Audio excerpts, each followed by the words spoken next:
If you don't know anything about pigeon racing, that's okay, I didn't either. Essentially how pigeon racing works is, these are homing pigeons, and homing pigeons always return to where they're born. And so these people, this is a typical loft. This was one of the lofts I visited. These guys who race these birds, and they're all guys, I didn't meet any women actually, they can have anywhere from 80 to 120 birds in a loft on the roof of their apartment buildings. And by the time the birds are about 6 weeks old, they start taking them out about a mile from the house and letting them go. And they fly back home to the coop. And then they'll take them out 5 miles. And then they take them out 10 miles. And then they take them out 25 miles. And they condition them like you would any athlete. They're building up their speed and endurance.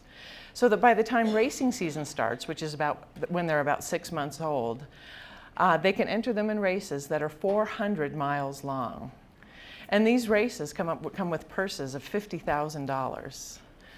And so, as these people put it to me, many of them probably would have been racing horses if they had a place to put them in New York, and if they had the money, but it's very, very similar.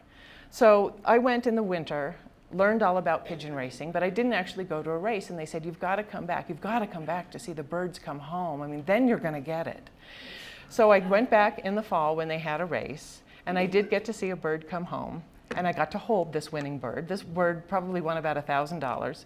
And the interesting thing with pigeon racing is that these pigeons don't have names until they win a race. They get some money.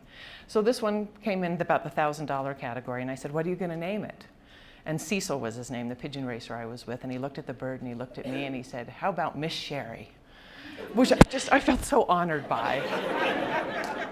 I mean, some people get hospitals and airports named after them, but this is a start. I found out later, after the book was done, I called Cecil to let him know that the book was going to be coming out soon, and he told me that actually Miss Shari turned out to be a Mr. Shari.